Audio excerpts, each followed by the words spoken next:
Hey guys, I'm back with another horror movie. Today I'm going to talk about the latest horror movie of 2024, Don't Let Go. At the beginning of the story, a single mother and two children live in a small house in the woods. Strangely, every time they go out, they will touch the mysterious words on the doorframe. Then they wrap the rope around their wrists and recite the spell together, then tie the rope to their bodies. The mother and son work separately, and then go in three directions to find food. Interestingly, this rope is not to prevent getting lost. The real purpose is to save lives. It turns out that there are some dangerous, supernatural monsters around the forest. They are threatening their lives at all times and places. What's amazing is that their tombs have the effect of resisting monsters, so they thought to tie the rope to the house tightly and tie the other end to themselves. In this way, the monster will have no way to catch them. On this day, the mother and son went hunting as usual. The elder brother, Shanmu, found a squirrel first. He pulled up his bow, aimed at it, and shot it. He took a shot first. Then his younger brother Nolan was not afraid to show his weakness. He climbed to the top of the tree and wanted to shoot a bird, but he found that the bird had already broken out of the shell. When Nolan was about to leave in disappointment, he turned around and found a bird egg on the ground not far away. He was excited and wanted to go up, but he was stung by the rope. No matter how he pulled it, the rope was broken. Unwillingly, he just wanted to untie the rope, but he was stopped by Shanmu. Shanmu said, "This may be the trick of the monster. He just wanted to trick you to untie the rope so that he could eat you." Seeing Nolan refuse to listen to his advice, Shanmu was ready to whistle and complain to his mother. However, Nolan had no choice but to go back with his brother unwillingly. On the way, Shanmu always used his brother's identity to teach Nolan. Nolan complained. Shanmu only came out 3 minutes earlier than him. As a result, Shanmu suddenly said in a low voice, "He loves me more." Nolan listened and asked Shanmu to say it again. As a result, Shanmu did not admit that he did not say anything. This made Nolan very unhappy, so he deliberately stepped on his brother's rope. As a result, the joke was too big. Shanmu did not stand still. The rope fell, and he fell down the hill. Nolan, who saw that something was wrong, hurriedly called his mother. After his mother, who was dealing with food, heard it, he ran crazy in their direction. At this time, Shanmu's ankle was injured and could not stand up. He also found that the rope on his waist was gone. The accident that followed.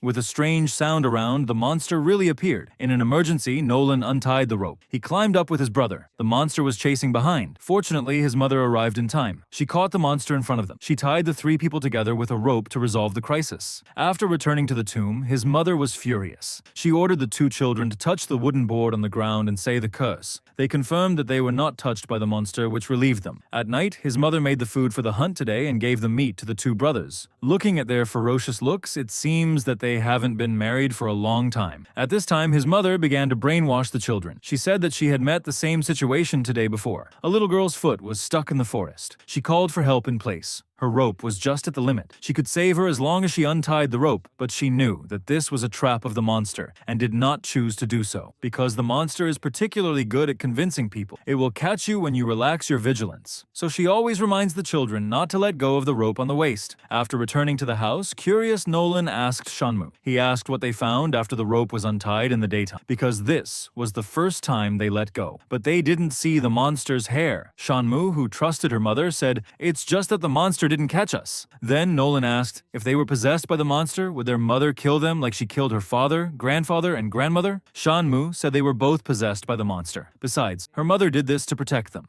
Speaking of which, the brothers did not argue at a distance. Looking at the mother sitting on the rock chair, she was still worried about what happened in the daytime. Suddenly, her husband appeared outside the house. This is obviously the change of the monster. He asked his wife, "Why haven't you told the children the truth about their father and his real identity?" His wife only replied, "He is no longer him." His husband said he was very close to them today, and his wife will let go sooner or later. If he gets a chance, he will let his wife eat the children in person. The director did not explain here what happened to them and the children before. Gave everyone the space to imagine. Some of them were also the words that the mother told the children. At the end, we boldly inferred based on the details. The next day, Nolan followed his mother to cultivate the cold vegetables. At this time, Nolan looked at his mother's tattoo and thought. He was curious about what the old world in which his mother lived was like. He was also curious if there were any surviving humans outside the forest. After listening to his mother, he told her in detail, "There are no other people in the world. The three of them are the whole world." In this way, as time went by, his mother protected the children at home. Although the monster had no way to take them, the stored food food was consumed little by little, until the last day after giving it to two sons, they were completely exhausted. At night, his mother took a bath to relax her anxiety. Suddenly, she found Nolan moving in front of her. Her mother shouted a few times, but she didn't answer. It turned out to be Nolan's old problem. He dreamed again. His mother put him on the bed. Then she used him to remind him of the bell in his dream. She tied it to his ankle. That's why he was out of breath. The next day, when he went out to look for food in order to protect his son's safety, he planned to go alone. He tied the 3 ropes together. This can increase the scope of searching for food. When he was preparing to hunt a crow, he suddenly found that the crow was eating Nolan. He knew it was a fantasy, but he was still surprised. When he was restanding and aiming at the crow,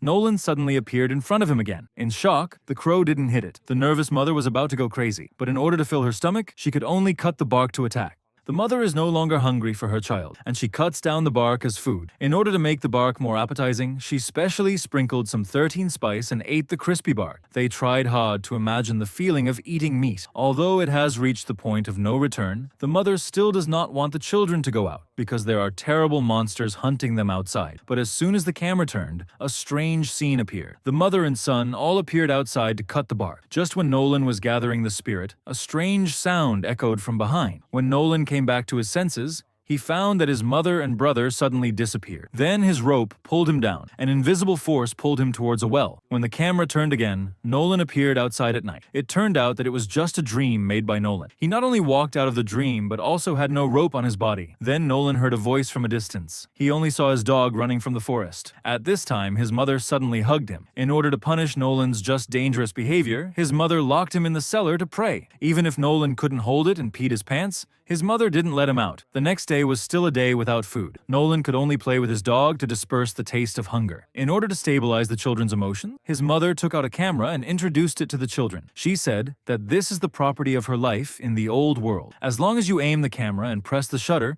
you can record the real picture. Say it and show them your only 2 photos. Nolan asked why there was no father in the photo. His mother explained that her father took pictures for them, so she didn't leave any photos. At this time, his mother was obviously lying. How could a normal person not have a photo? There was also a photo of a little girl in his mother's wooden box and a large envelope. What was his mother hiding? We'll talk about this later. Then his mother said that there was an unused film in the camera. We have to wait for the right time to take a picture with the person we love. This can always remind them of the meaning of living. His mother said that now there is a difficult moment. Winter is cruel. The food they planted has been frozen to death, and the animals in the forest haven't returned. How do they get through this period without food? So there is only one choice. That's their dog. His mother said, "Eat the dog. Maybe it can last for a month." Nolan was very anxious after hearing this. Because he had long regarded the dog as his family, he began to question his mother's thoughts. He said, maybe it's safe to leave here. And he lost his rope, and he didn't see the shadow of the monster at all. His mother was furious when she heard Nolan's question. He saw his mother obedient unconditionally. Nolan was disappointed and hugged the dog. At this time, his mother ignored Nolan's opposition and insisted on taking the dog away. When his mother wanted to send the dog away with a sword, Nolan stopped his mother with a knife. He wanted to prove to his mother that he wouldn't be in danger if he didn't have a rope on him, so he cut off his mother's rope with a knife. Then he quickly closed the door and locked his mother in the house. His mother was very flustered and told Nolan that he lied. The monster was brought here by him, but the monster really existed. If he was touched by the monster and went into the wooden house, he would kill them both by himself. Seeing Nolan helpless, his mother began to try to break the glass out. At this time, the mother rushed in and knocked Nolan down. The brothers fought with each other. At this time, his mother heard a voice behind her. The monster disguised himself as his grandmother. The monster said in his mouth that his mother was a bad person and that his mother poisoned his food. There is a point to remember in these words, because what his mother and son said before was that his father, grandmother, and grandfather were killed by his mother after being touched by the monster, and his grandmother said that he was poisoned to death by his mother. Judging by the marks on his grandmother's mouth, his grandmother's words should be the truth. Then the monster said that he would let his mother eat his own child. Unexpectedly, his mother chose to commit suicide. When his mother rushed into the house, his mother was no longer breathing. When Nolan saw this, his head was blank. It was his own curiosity that killed his mother. At night, his mother accompanied his mother to sleep by his side. When he looked at his mother's photos, he couldn't sleep all night. Time came the next day. Nolan knew that he could not be resurrected. Now the important thing is to live with his brother. He tied the 3 ropes together and began to explore the outside world. Not long after, Nolan suddenly found a road he had never been on. At this time, the rope on his body had just reached its limit. He tried to shout for help, but there was no response. Just as he was about to return to the wooden house, a man came from afar and said hello to him. Nolan, who had never seen a stranger, dared not speak for a moment. Suddenly, his mother pointed her sword at the man. She believed in her mother's thoughts. She thought the man was disguised as a monster. Just as the man was about to leave, the woman shot him. After the man was injured, he began to flee into the forest. Nolan followed him all the way and found him, but the man was badly injured and fell to the ground. There was also a cell phone that had not been hung up. Nolan grabbed the man's backpack and brought all the food in the backpack home. He, who had been hungry for several days, began to hide. Then he invited his mother to eat together. His mother still believed that the man was disguised as a monster and refused to eat food of unknown origin. Nolan said there was no monster at all. His mother lied to them. They were not the only humans in the world. In the end, their beliefs did not match. His mother was angry and went back to her room. But at night, his mother's belief still did not stop her hungry stomach. She began to eat canned food. Then she found the map and wallet in her backpack on the table. Then she played with the flashlight on the rocking chair. At this time, there was a noise in the wooden house opposite. His mother was curious and went into the wooden house to see. Suddenly, a little girl behind her called her. The girl said she was looking for her father and asked his mother if she had seen him. His mother knew that it was the girl's father who was shot during the day. Although she felt guilty, she said she had not seen him. But the girl saw his mother's flashlight and the corpse in the wooden house. The girl felt something was wrong. His mother just wanted to explain. The girl, frightened, began to run into the forest. His mother thought the girl would be in danger and chased her all the way, but the rope on her was not long enough. So he decided to loosen the rope. As his mother chased, the girl's figure was gone. He turned around and found a strange scene. He saw 6 armed monsters climbing up the tree. Then the monster suddenly appeared behind his mother. Then he successfully succumbed to his mother's body. When the camera turned, Nolan found his missing brother. He shouted loudly, but there was no response. He pulled his mother's rope back. He found that the rope had been loosened. Then his mother's voice came from the forest. As Nolan ran toward the forest, his mother suddenly appeared with a rope that cut off Nolan. Then there was another figure of his mother in front of him. At this moment, Nolan finally believed the existence of the monster. He turned around and ran into the wooden house. In the house, he found his mother sitting on the bed. He held his mother's hand and recited a spell. His mother's temperament changed. She almost cut Nolan with a knife. Nolan sneaked into the opposite room. His mother blocked the door. Then she lit the wooden house. Then she sat outside and waited for Nolan to go out. She even took a selfie with a Polaroid camera. At this time, Nolan was very angry. He covered his mouth with his clothes and ran out of the window. This time, Nolan did not choose to jump down. Instead, he went into the room from the living room. At this time, Nolan heard his mother calling him. Nolan knew that this was a monster's disguise. Then a plan came to life. He opened the cellar in advance and made a fake image of himself inside. When the monster walked to the front, he rushed out from behind and went into the cellar with the monster. Then, like always, he chanted the spell of his mother. I didn't expect this trick to work. When the monster broke out of his body, he finally showed his true self. Maybe the monster was moved by his true feelings. Maybe the spell worked. Maybe the real devil came from the fear of his heart. He could only overcome his heart. All the evil turned into a bubble. Just like this, the camera turned. The firefighter who was rushed by Nolan found that this was the first time in his life that he saw the whole picture of the forest on the plane. It was also his curiosity that confirmed his guess